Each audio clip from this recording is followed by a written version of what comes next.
하나님께서 주시는 말씀은 창세기 4장 말씀입니다. 4장 1절에서 7절까지 말씀입니다.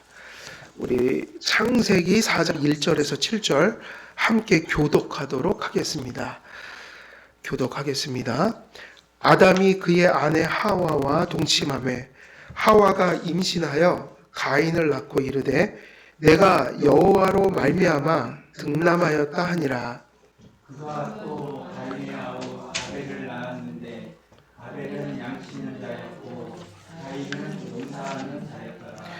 세월이 지난 후에 가인은 땅의 소산으로 제물을 삼아 여호와께 드렸고 아벨은 자기도 양의 첫 새끼와 그 기름으로 드렸더니 여호와께서 아벨과 그의 제물은 거두셨으나 가인과 그의 제물은 받지 아니하신지라. 가인이 몹시 분하여 안색이 변하니 여호와께서 가인에게 이르시되 내가 분하여 함은 어찌 됨이며 안색이 변함은 어찌 됨이냐. 내가 선을 행하면 어찌 낯을 들지 못하겠느냐. 선을 행하지 아니하면 죄가 문에 엎드러져 있느니라. 죄가 너를 원하나 너는 죄를 다스릴지니라. 아멘. 예, 오늘은 이 본문 말씀 중에 3절에서 5절 말씀을 전하도록 하겠습니다. 우리가 지난 시간까지 무슨 말씀 전했죠? 가인과 아벨의 그 직업에 대해서 좀 말씀을 드렸죠. 그 아벨은 목축을 했고 가인은 농업을 했죠. 근데 그게 이제 어떤 의미가 있는지 조금 말씀을 드렸고, 그리고 이제 우리는 어디로 들어가냐면 이제 이 말씀이 정작 중요한 부분, 아벨의 신앙의 그 제사를 연락하시고 가인의 불신의 제사를 거부하셨다. 우리가 이 말씀 속에서 보통 다 관심을 갖는 것이, 가장 큰 질문이 왜 아벨의 제사는 연락이 되었지만 가인의 제사는 그것이 이제 거부되었는가? 이 부분이 제일 중요한 부분입니다. 그래서 3절에서 5절에는 그 하나님께서 아벨의 제사를 받으시고 가인의 제사를 물리칠 때 가인이 그 제사가 받아들여지지 않자 몹시 분하여 안색이 변했다. 여기까지가 이제 5절까지 말씀의 내용이고요. 그래서 3절과 5절에서 가인과 아벨이 각기 다른 제물을 다른 그 제물로 제사를 드렸으나 가인의 제사는 거부하시고 아벨의 제사는 연락하신 사실을 기록하고 있습니다. 그리고 6절과 7절은 하나님께서 왜 가인의 제사를 거부하셨는지 원인을 알려주고 있어요. 그러니까 5절까지는 수납되고 거절된 거, 그 다음에 6절에서 7절은 뭐가 이렇게 암시되어 있어요. 왜 가인의 제사가 받아들여지지 않았는지, 그런 것들을 우리가 찾아낼 수 있는 근거가 됩니다. 앞선 2절에서 가인과 아벨의 직업을 각각 소개했습니다. 그가 또 가인의 아우 아벨을 낳았는데 아벨은 양치는 자였고 가인은 농사하는 자였더라. 그리고 그들은 자신들의 소산을 가지고 제물을 삼아 제사를 드렸습니다. 3절에 보면 세월이 지난 후에라고 기록되어 있죠. 3절의 그 시작이 어떻게 돼요? 세월이 지난 후에. 그러니까 이 세월이 지난 후에라고 쓰여진 그 말의 의미는 뭔가, 세월이 지난 후에는 직역하면 이런 뜻이에요. 여기는 세월이 지난 후에 우리가 이제 의역을 했는데 이것이 문자 그대로 해석을 하면 날들의 마지막에 이런 뜻이 담겨 있어요. 마지막이라는 말이 담겨 있습니다. 그래서 혹은 날들의 끝에 이렇게 되어 있습니다. 가인과 아벨이 제사를 드린 날은, 그래서 아마 이렇게 추측이 되건데 가인과 아벨이 제사를 드린 날은 아마 이 마지막이라는 말이 쓰여 있으니까 이 사람들의 뭐 생애의 마지막 날은 아닐 거란 말이에요. 그러니까 보통 날의 마지막 날이니까 언제냐면 그 한 해의 마지막이거나 혹은 한 주간의 마지막일 확률이 있어요. 그러니까 한 주간의 마지막이면 어떤 날일 가능성이 있을까요? 이게 안식일일 가능성이 있는 거죠. 왜냐하면 이 안식일의 시작은 언제부터 됐으니까요. 이게 안식일이 출애굽 때 생긴 게 아니거든요. 원래는 창세기 1장 창조 때 주신 명령이라고요. 6일 동안 일하시고 하나님이 하루를 안식하셨다. 이 질서가 누구에게 가르쳐졌어요? 계시됐어요? 아담과 하와에게. 그러니까 이렇게 보면 사실은 인간이 타락을 안 했다면 에덴에서도 안식일이 있었을 거란 말이에요. 그 요일이 어떤 거냐는 중요하지가 않고 6일 한동안은 인간이 노동하고 하루를 하나님의 날로 이렇게 삼는 것이 있었을 것이다. 그러니까 날들의 끝에 이 얘기는 한 해의 끝일 수도 있고 또 일주일의 끝일 수도 있다.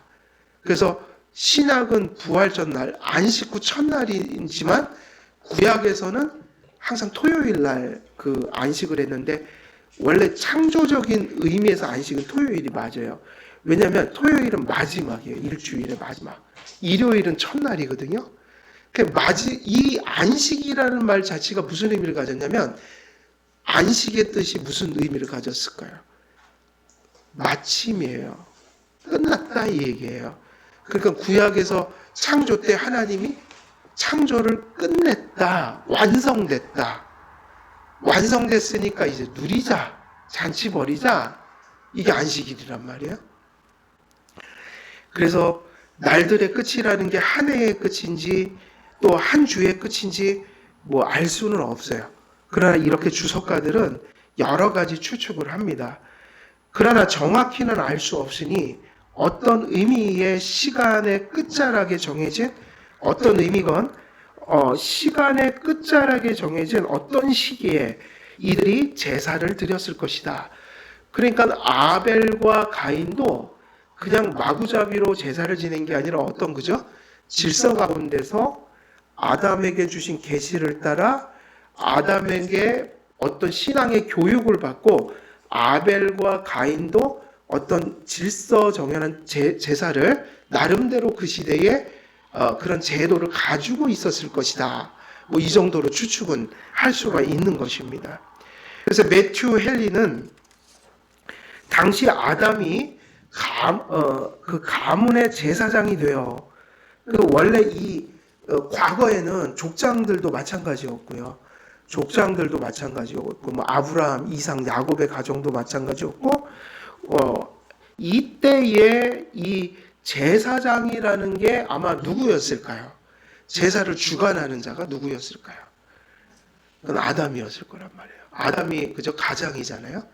그러니까는 아마 가인과 아벨이 제사를 드렸다 하지만 우리가 조금 더 추론을 해보면 오히려 그것을 누가 주도했을 가능성이 많아요. 아벨이나 가인이 아니라 그 제물을 아버지한테 갖다 주면 아담이 제사를 주관했을 가능성이 이게 더 분명한 의미일 거야. 그래서 아담이 가문의 제사장이 되어 가인과 아벨이 자신의 아버지에게 제물을 가져와 제사를 드렸을 것으로 추측합니다. 그래서 매튜 헨리도 그렇게 주석을 해놨고요. 이로 보건대 가인이나 아벨이나 모두 그들의 부모를 통해 이 말씀 속에서 중요한 건 그런 거예요. 아벨과 가인이 그냥 우연히 그냥 자기가 독자적으로 이렇게 한 게 아니라 그 시대에도 어떤 질서가 있었다라고 하는 것은 아담이 누구에게 경건의 마음과 본질과 그러한 의식들을 누구에게 교육했다고 볼 수 있는 거예요.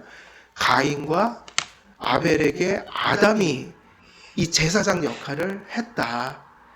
그러니까 가인이나 아벨이나 모두 그들의 부모를 통해 경건의 의무에 대하여 잘 배웠고 외관상 이 부분에 있어서 실천적인 삶을 살았다고 볼 수 있습니다. 그래서 심지어는 가인이 믿음이 있습니까 없습니까? 보면은 결론적으로는 가인에게 믿음이 없다고 봐야 돼요. 그죠? 그러나 가인조차도 모해에 대한 의무는 할 정도까지는 교육이 돼 있는 거예요. 그렇죠?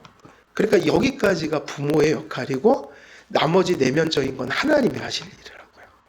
그래서 우리가 여기서 뭐 가인과 아벨의 결로 가버렸고 우리에게 거울처럼 그래서 사실은 가인은 비극적인 것일지라도 이거는 사실 불신자들에게 주는 말씀이 아니에요.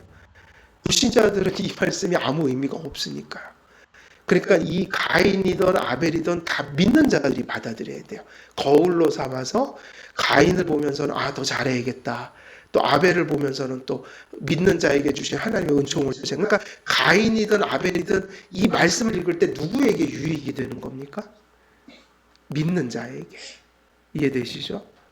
그래서 우리에게 이 말씀은 또 다시 하나의 어떤 소망이 있는 거예요. 그러니까 이 말씀의 결론은 비극적이지만 우리는 비극을 받을 게 아니라 거울로 삼아서 이 말씀은 우리로 하여금 하나님 앞에서 바른 제사를 드려야 되고 또 우리 부모된 우리들이 신앙의 교육을 잘 시켜야 된다. 이런 거울로 삼으면 되는 거죠. 그래서 이 말씀 속에서 우리가 보건대 적어도 아담은 자기의 역할을 잘 했던 것 같아요. 거기까지. 그래서 가인이 비록 믿음이 없었을지라도 가인과 아벨은 적어도 그 외적인 것에서 상당히 많은 것들을 하고 있었어요.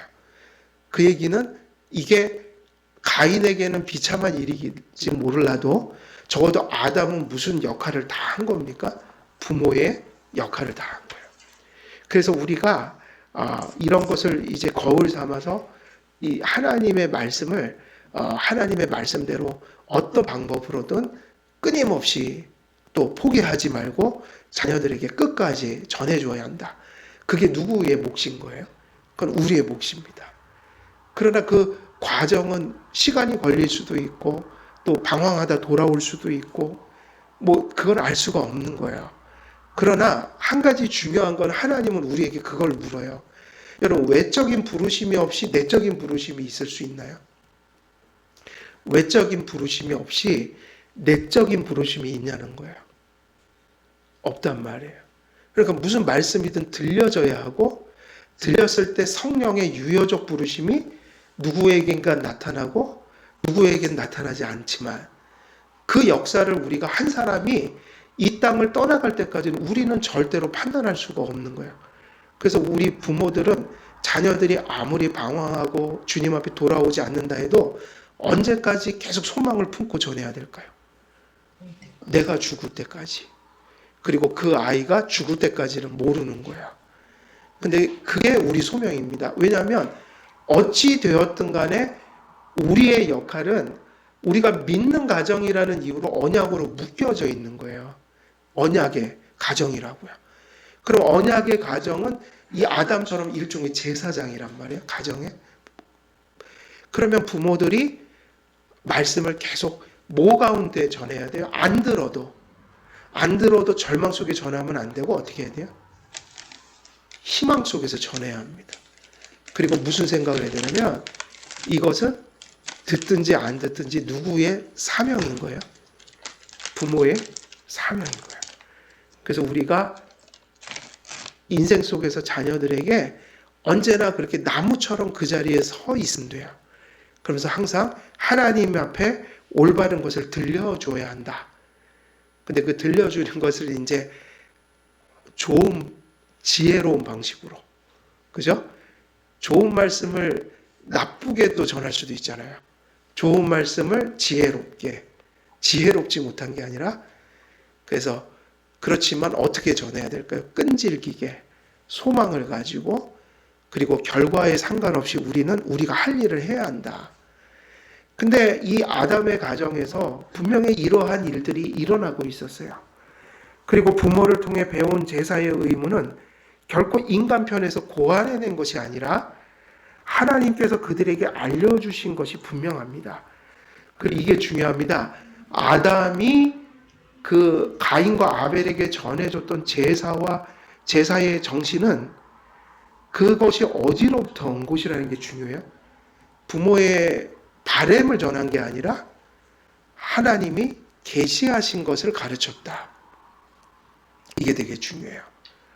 그래서 항상 자녀에게 우리가 하나님 말씀을 들려주지만 인간의 본성에서 나온 것을 가지고 전하는 게 아니라, 그거는 목사도 똑같잖아요. 단에서 말씀대로 전하게 해주옵소서 기도하듯 부모님들도 좋은 모습으로 지혜로운 모습으로, 그러나 하나님 말씀에 벗어나지 않은 말씀을 성경의 의도대로, 그게 비록 때로는 부담스러운 말씀일지라도 하나님 말씀에 기록된 대로 전해야 되는 거야.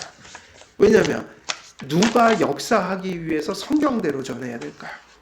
누가 역사하기를 소망하니까요. 성령이요. 근데 우리가 힘들다고 타협하고 우리 인간의 본성대로 전해버리면 거긴 성령이 역사할 수가 없는 거예요. 어쩔 때는 목회를 하다가 저도 그럴 때가 있어요. 성도님들이 부담스러워 할까봐 상당히 타협을 해서 얘기를 하거든요.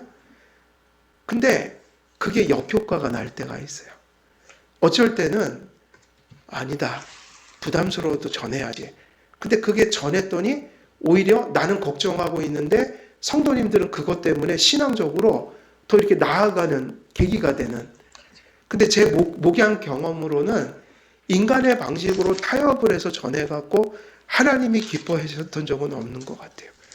그러니까 그렇게 하는 이유가 뭐냐면 뭔가 상황과 타협 속에서 내가 어떤 부담스럽지 않은 결과를 기대하고 그렇게 하는 건데 그렇게 해갖고 좋은 결과가 안 나온다는 거예요. 오히려 좀 무겁고 근심되고 걱정됐지만 하나님 말씀대로 전할 때 거기서 성령의 역사는 일어나는 것이다. 근데 이거는 분명한 거예요. 왜냐하면 성령은 당신의 말씀을 가지고 역사하지 목사든 부모이든 자기의 부패한 본성에서 나온 것을 가지고 역사하시지는 않아요.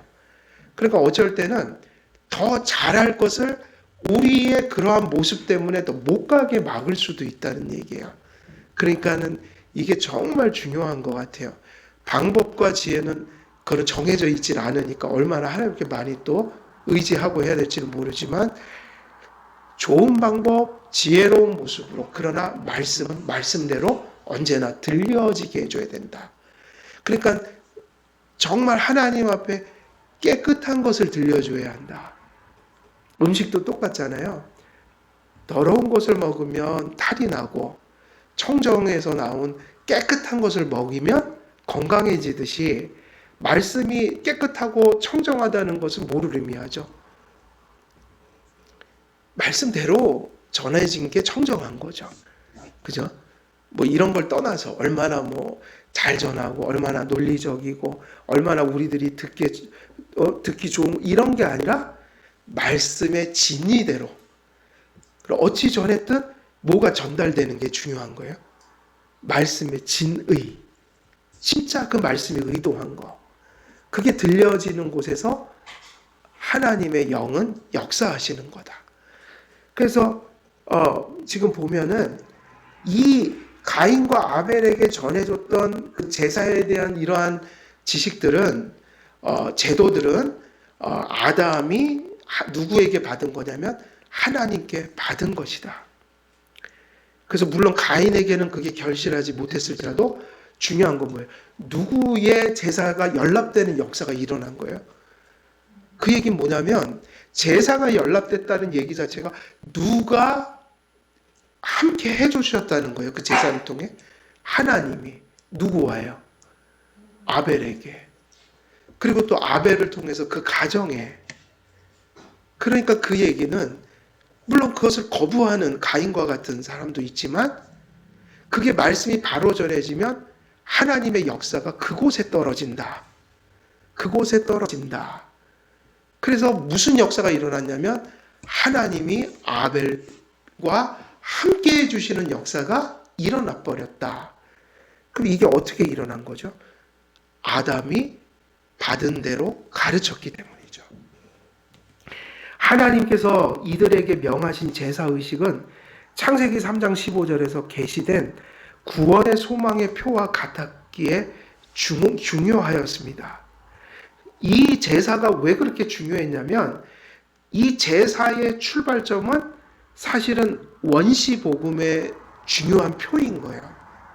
그러니까 창세기 3장 15절에서 계시된 구원의 소망의 표와 같았기 때문에 중요했습니다. 제사제도를 통해서 계속해서 오실 그리스도가 예표되게 만드셨고 그 예수 그리스도를 바라보는 믿음을 가진 자들이 그 하나님과 구주에게 자기를 드리는 삶을 의식으로 나타낸 것이다. 그게 몹시 중요하다. 제사를 드리고 하나님께서 그것을 받으시는 그 근거는 그리고 뭐였어요? 제사는 그런 의미로 중요했고, 그리고 그 제사가 받아들여진다는 것은 무엇을 근거로 하는 것입니까? 그 제사가 가리키는 그 복음의 핵심을 믿는 뭐예요? 믿음. 그것이 제사가 연락되는 근거였다. 하나님께서 주신 구원의 약속과 소망을 바라보고 믿는 것이었습니다. 한마디로 말하면 지금 복잡한 얘기를 했지만 한마디로 제사를 드리고 그게 하나님께 받아들여졌다. 아, 이 사람 속에 뭐가 있구나 이걸 아는 거예요. 믿음이요. 그러니까 제사가 중요한 거예요. 하나님께서 주신 구원의 약속과 소망을 바라보고 믿는 것, 그것이 있는 곳에 제사가 존재했고 그 믿음을 가지고 제사를 드릴 때 그것이 어떻게 되면 연락되었다. 우리들도 지금 똑같아요. 우리는 이 제사가 신약의 방식으로 바뀐 거잖아요. 그죠? 이제 신약에서는 예배라는 이제 이 본질로 들어와서 구약과 다르지만 본질은 같은 거예요. 그런데 우리는 신약의 성도로서 이런저런 것을 하는데, 그러나 이런저런 것이 의미가 있기 위해서는 결국 똑같아요. 결국 그 모든 것을 무엇으로 하느냐? 믿음이죠. 똑같은 거를 묻고 있는 거예요. 히브리서 11장 4절은 이 점을 정리해 놨어요. 아벨이 믿음으로 제사를 드렸기에 그것이 하나님께 연락되었다고 신약 성경이 증거하고 있는 거예요. 그러니까 우리가 신약의 빛에 비추어서 그 가인과 아벨의 이 이야기를 보면 답이 그냥 나오는 거죠. 왜냐하면 사도들이 신약의 저자가 아벨의 제사가 받아들여진 이유를 뭐에다 놓은 거죠? 믿음에다 놨으니까. 신약의 빛에 비추어서 뭐를 해석하는 겁니까? 구약이요. 이게 구약을 보는 방법이에요. 뭐 더 이상 다른 논쟁이 있을 수가 없어요. 예. 나중에 살펴보게 되겠지만 가인의 제사가 하나님께 거부된 이유 중에 하나는 믿음의 부재이며, 믿음이 부재할 때 결코 순종이 나타날 수 없었기 때문에 제사와 관련하여 제물을 드리는 자가 구비해야 할 자세가 순종임을 기억해야 합니다. 자, 믿음으로 제사를 지낸다고 할 때 가인에게 없었던 게 뭐죠? 믿음. 그러면 뒤에서 가인의 제사가 받아들여지지 않은 내용을 보면 이런 내용들이에요. 죄가 뭐 문 앞에 엎드려져 있느니라. 다시 말하면 누가 하나님 앞에 죄를 계속 짓는 생활을 하는 가운데 씻지 않은 손으로 제사를 이렇게 드렸던 거예요. 뭐를 씻어내지 않고 제사를 드렸어요. 죄요. 그럼 그 죄가 뭘까요? 우리가 보통 세상 사람들은 죄하면 도덕적인 걸 먼저 떠올린단 말이에요. 근데 여기서 얘기하는 죄는 뭐죠? 우리가 지금 얘기한 걸 바탕으로 생각을 한다면 죄는 1차적으로 믿지 않는 죄예요. 이 세상에서 가장 큰 죄.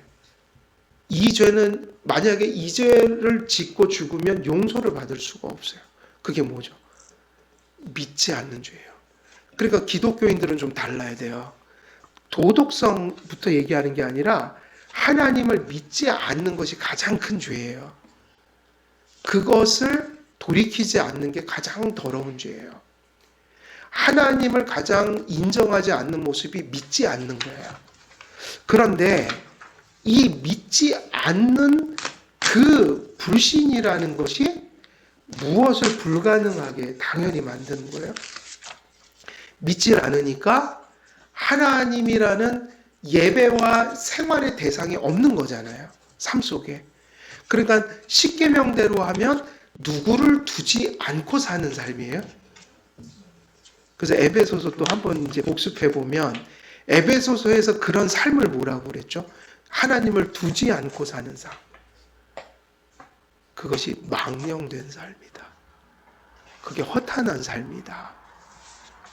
그러니까 믿음이 없는 곳에는 뭐가 나올 수가 없냐면 하나님이라는 예배와 생활에 신앙적 대상을 두지 않았기 때문에 하나님의 뜻에 순종하는 일이 아예 존재할 수가 없는 거죠.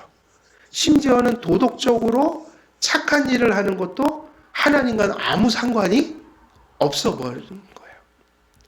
그러니까 결국 이 6절부터 들어가 보면 하나님은 제사가 받아들여지지 않은 걸 죄의 문제로 보고 계셔요. 그럼 죄가 뭐냐 그러면 두 가지가 다 나타나죠. 믿음이 없어다 먼저는.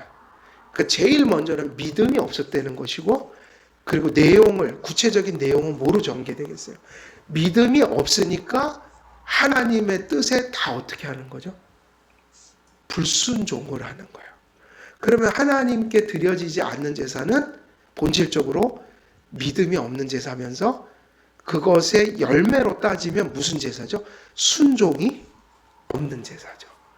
그래서 구약에 사울이 하나님 앞에 버림받은 이유가 순종하지 않은 것이잖아요. 그러니까 무슨 말씀 되게 유명하죠? 하나님은 제사를 원치 아니하시고 무엇을 원하신다고 그랬어요? 순종을 원하시는데, 순종하지 않는 제사는 마치 뭐와 같냐면, 거기 내용 그래요. 거기 뭐 무슨 그 미신 있죠. 미신. 세상 사람들이 미신에게 점치고 제사하는 거, 그거하고 사술, 이것과 다를 바가 없다. 그러니까 결국은 사울은 순종이 제사보다 낫고, 이 얘기는 이게 잘못 해석하면 그러면 우리의 행위로, 이게 아니라 사울에게 뭐가 없었다는 얘기예요? 믿음이 없었다. 사울이나 가인이나 똑같은 사람이라고요. 그래서 이런 원칙이 성립돼요. 하나님 앞에 제사가 연락되지 않는다. 내가 내 삶 속에서 하나님과의 교제가 부재하다. 뭐 이런 고민들을 할 때, 나는 하나님과 상관없이 살아가는 것 같아. 나의 예배, 내 생활, 나 하나님이 아무것도 받아주시지 않는 것 같아. 뭐 이런 생각을 할 때, 우리가 결국 말씀대로 하면 네가 무엇 가운데 있다는 말로 결론이 되는 거예요.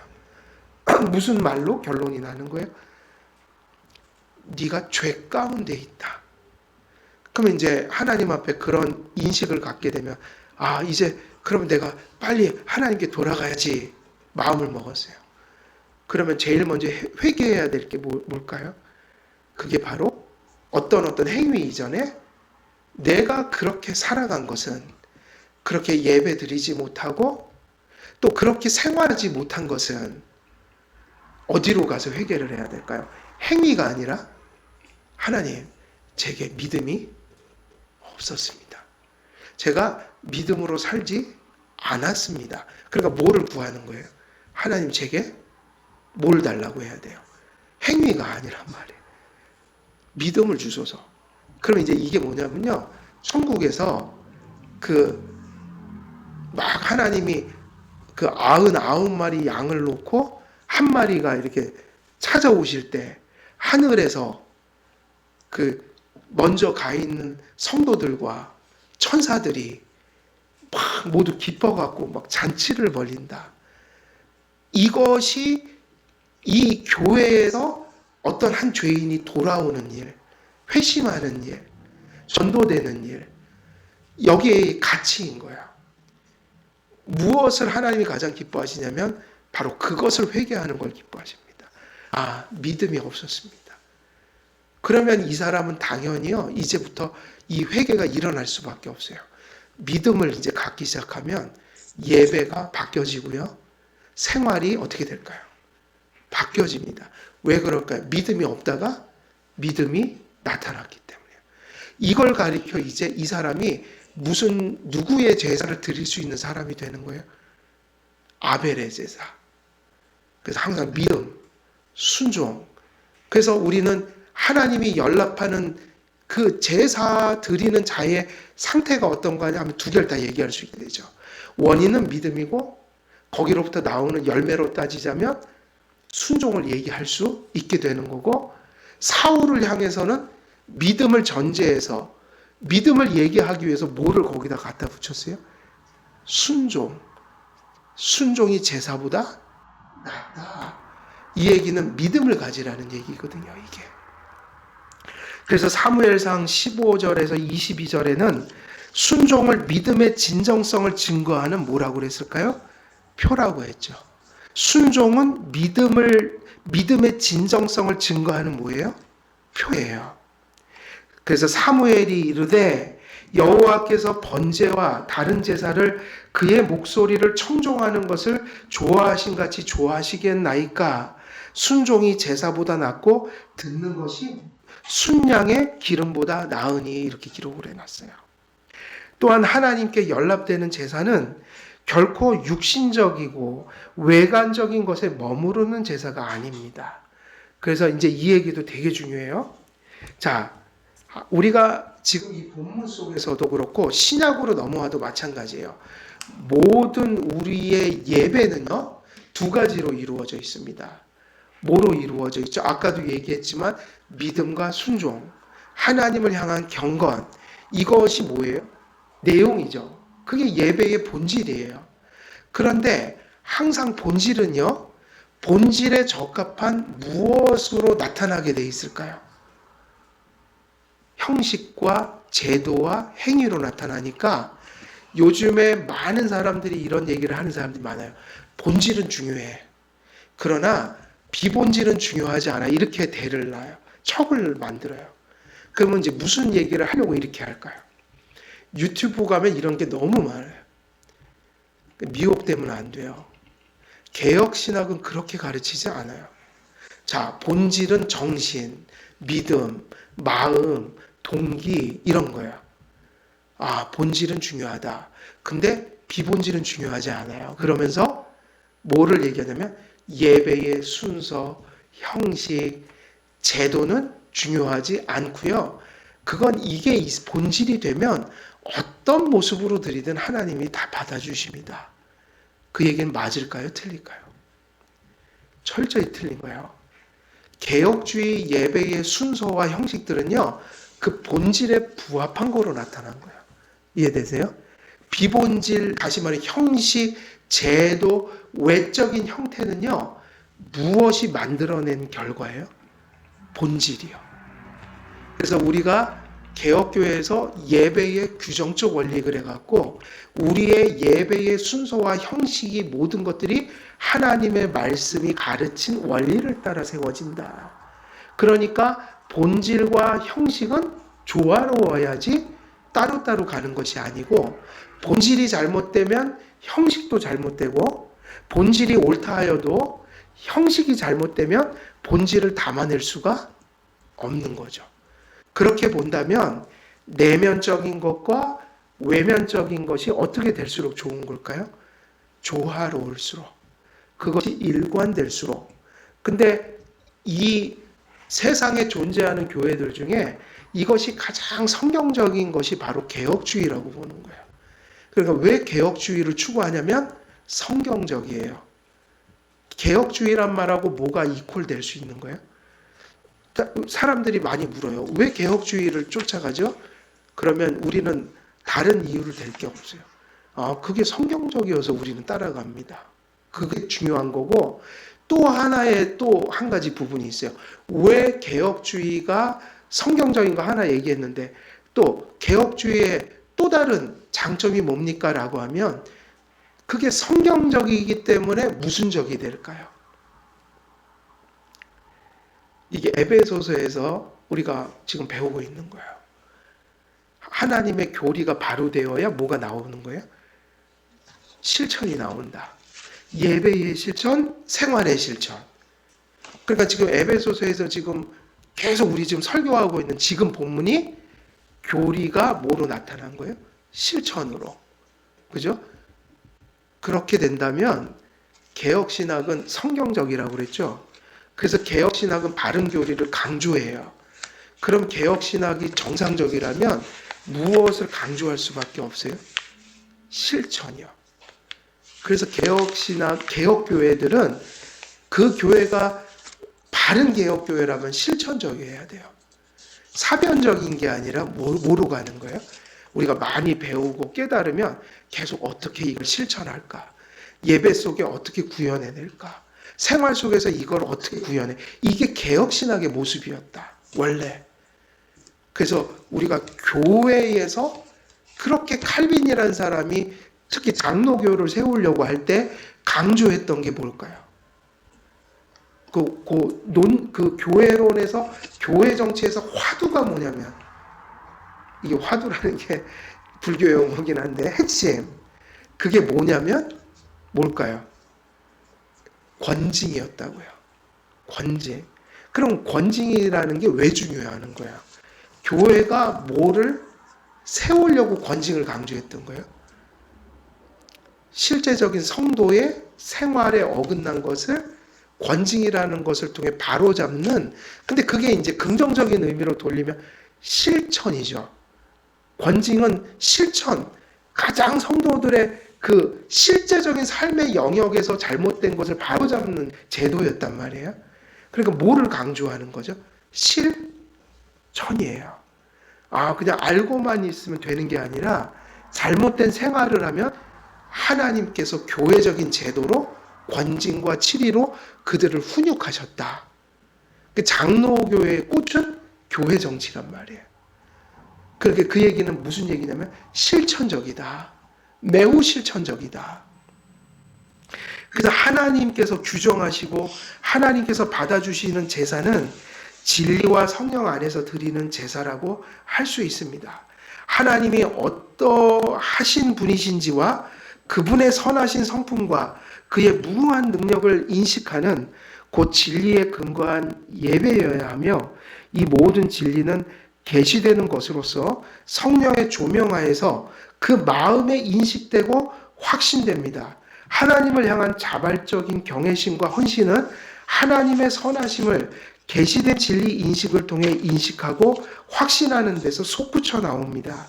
그런 의미에서 제사는 믿음의 제사여야 하고, 그 믿음의 진정성을 나타내는 순종의 제사여야 하며, 그 믿음이 우상과 미신이 아니라는 것을 진리와 성령 안에서 드리는 제사로 증거해야 했던 것입니다.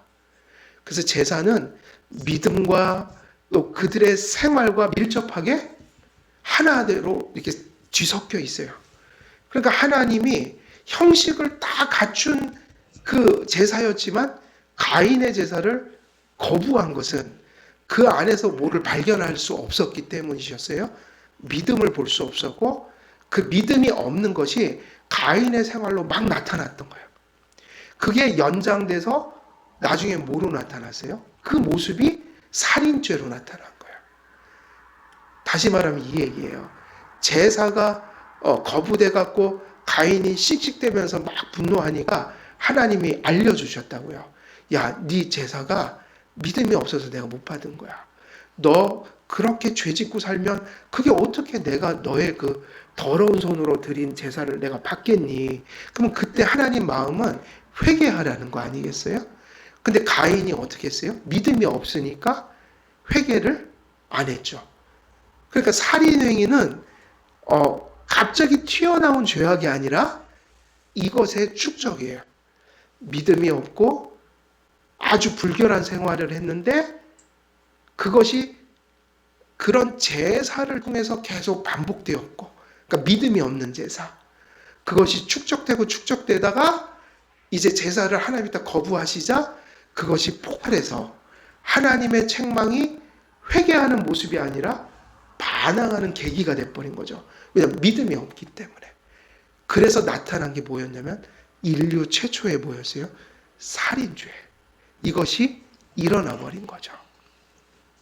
그래서 10계명 제1계명은 예배의 대상이 그 분명해야 됨을 가르친다. 그러면 좀 정리를 하면, 자, 가인과 아벨의 예를 통해서 우리가 이 말씀 속에서 제사의 의미들을 이렇게 조명해 보면 제1계명이 지금 예배의 대상에 대해서 가르친다 그러죠. 그러니까 가인과 아벨의 제사 속에도 이 계명은 새겨져 있는 거야. 자연법으로 새겨주셨다고 그랬죠. 가인은 무슨 계명을 기억했어야 돼요? 하나님을 내 마음속에 두라. 근데 이거를 못한 거예요. 그러니까 가인이 잘못된 제사를 드렸던 것은 가인에게 무엇이 불분명했다고 볼 수 있죠? 예배의 1계명으로 하면 예배의 대상이 불분명한 거예요. 모르는 거예요. 자기가 누구한테 예배를 드리는지 잘 모르는 거예요.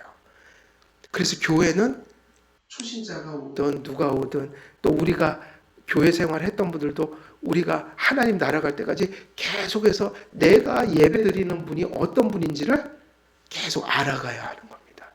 그것이 예배를 깊어지게 하는 거예요.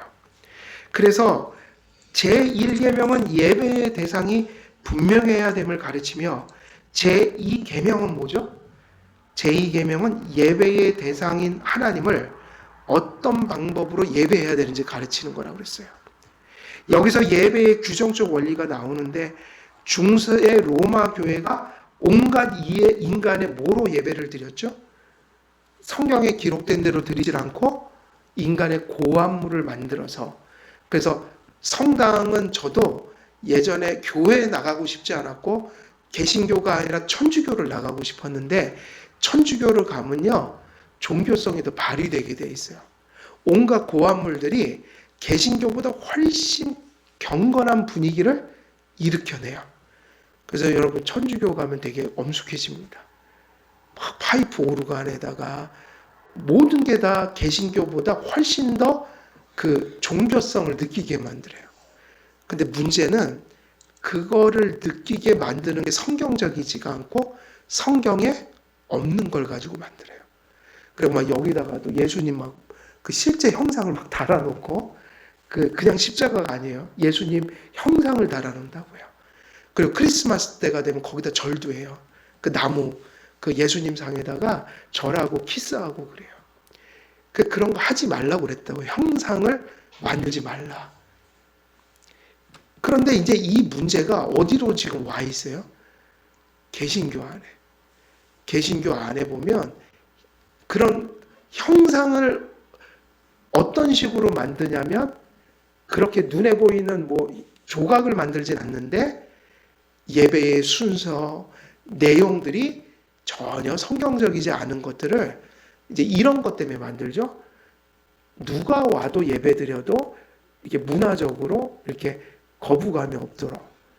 그래서 그런 사람들이 잘 받아들일 수 있는 예배를 막 궁리하다 보니까 뭐 열린 예배도 만들고 뭐 연극도 하고 별의별 거를 다 하고 그리고 찬송을 성경적인 모습이 아니라 사람의 감정을 막 조작해내는 방식으로 드리고 이렇게 본다면은 우리가 천주교 못지않게 개신교도 지금 이 1계명과 2계명을 상당히 어긋난 모습으로 지금 이렇게 대하고 있는 모습이라고 얘기하지 않을 수 없다.